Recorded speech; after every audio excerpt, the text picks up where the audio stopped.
ఇంత రుచికరమైన దొండకాయ కర్రీ ఎప్పుడైనా మీరు తిన్నారా? ఎలా చేయాలో ఇప్పుడు చూపిస్తాను. హలో అండి, ఎలా ఉన్నారు? బాగున్నారా? నేను ఈరోజు దొండకాయ కర్రీ చేయబోతున్నానండి.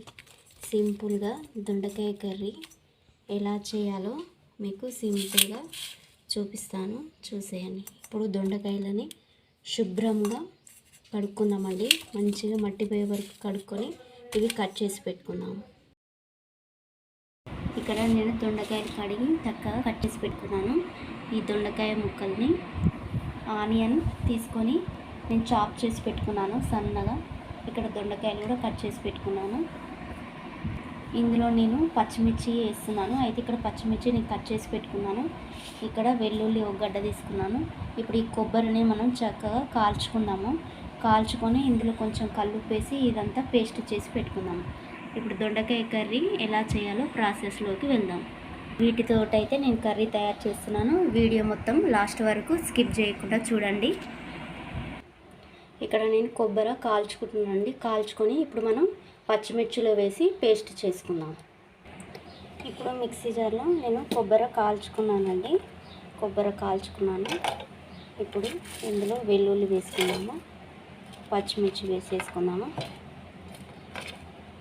పచ్చిమిర్చి ఇవి మెదగడానికి మనం కల్లుప్పు వేస్తున్నానండి, తొందరగా మెదుగుతుంది. ఇప్పుడు ఇది మనం మిక్సీ చేసుకున్నాము. నేను ఇక్కడ పేస్ట్ చేసుకున్నానండి. ఇప్పుడు కర్రీ ప్రాసెస్లోకి వెళ్దాం. ప్యాన్ పెట్టుకున్నాను. ఇప్పుడు ఆయిల్ వేసుకుందాం. ప్యాన్ పెట్టుకున్నానండి, ఆయిల్ వేసుకున్నాను. ఆయిల్ హీట్ అవుతుంది. పోపు గింజలు వేసుకుందాము. ఆయిల్ హీట్ అయిందండి, పోపు గింజలు వేసుకుందాము. ఆయిల్ హీట్ అయిందండి, ఆనియన్స్ వేసుకుందాము. నేను సన్నగా చాప్ చేసుకున్నాను ఆనియన్స్. ఇప్పుడు ఇందులో కరివేపాకు వేసుకుందామండి, కలిపేసుకుందాము.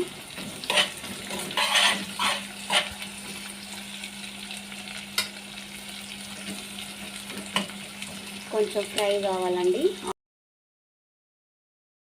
ఈ పేస్ట్ ఇందులో వేసేసుకున్నామండి. పేస్ట్ ఇందులో వేసాను, పచ్చికారం పేస్ట్ ఆనియన్స్లో. ఇందులో మనం కొంచెం పసుపు వేసుకున్నాము. పసుపు వేసాను. ఇప్పుడు కలిపేసుకున్నాము. ఇది పచ్చివాసన పోయే వరకు మనం వేయించుకోవాలండి.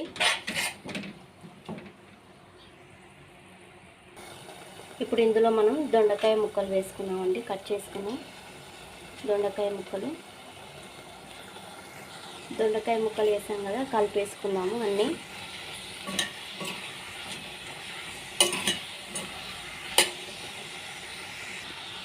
దొండకాయ మొత్తం కలిపేసుకున్నానండి. ఇది ఫ్రై అయినాక కొంచెం మనం వాటర్ వేసుకున్నాము. ఇప్పుడు దొండకాయ అనేది కొంచెం ఫ్రై కావాలి, మూత పెట్టేసుకున్నాము. చూడండి, ఫ్రై అయింది. మనం ఇందులో వాటర్ వేసుకున్నాము. మనం ఇంత ముందుకు మిక్సీ చేసుకున్నాం కదా, కొంచెం వాటర్ వేసుకున్నాము, కలిపేసుకున్నాము. ఇప్పుడు దొండకాయ కర్రీ పచ్చిమిర్చి పేస్ట్ చేసుకునేటప్పుడే సాల్ట్ వేసాను. ఇప్పుడు వేయవలసిన అవసరం లేదు. ఫైనల్గా ఇది కుక్ అయినాక ధనియాల పొడి వేసుకొని మనం దించేసుకోవడం అండి. చూడండి, పచ్చిమిర్చిలో కొబ్బరి వెల్లిపాయలు వేసాం కదా, ఆ ఫ్లేవర్ అనేది తెలుస్తుంది బాగా. ఇలా ట్రై చేసి చూడండి మీరు. సింపుల్గా త్వరగా కర్రీ అయిపోతుంది. టేస్ట్ కూడా బాగుంటుంది. ఇది చపాతీకి రైస్కి సూపర్ కాంబినేషన్ అండి. మీరు ట్రై చేయండి. ఇది కొద్దిసేపు 10 మినిట్స్ మనం ఉడకనిద్దాము. చూడండి, ఆయిల్ ఎంత మంచిగా పైకి తేలుతుందో. ఇంకొక 5 మినిట్స్ ఉడికితే మనం ధనియాల పౌడర్ వేసుకొని దించేసుకోవడం అండి కర్రీ. ఫైనల్గా మనకు కర్రీ అనేది అయ్యిందండి. చూడండి ఎంత మంచిగా ఆయిల్ తేలిందో. ఇప్పుడు ధనియాల పొడి వేసుకొని కొంచెం కలిపేసుకున్నాము. ఆయిల్ చూడండి ఎంత మంచిగా పైకి తేలిందో. కర్రీలో. ఆ కొబ్బరి, ఆ ఎల్లిపాయ ఫ్లేవర్ అయితే మస్తు వస్తుందండి స్మెల్. చూస్తుంటేనే నోరు ఊరిపోతుంది ఈ కర్రీ. ఇంకెందుకు ఆలస్యం, మీరు కూడా ట్రై చేయండి. ఎలా ఉందో కామెంట్ బాక్స్లో చెప్పండి. కొత్త వాళ్ళు నా ఛానల్ చూసినట్టయితే లైక్ అండ్ షేర్, సబ్స్క్రైబ్ అండి. బెల్ ఐకాన్ మీద క్లిక్ చేస్తే నా వీడియోస్ అనేవి మీ దాకా వస్తాయి. బాయ్ అండి.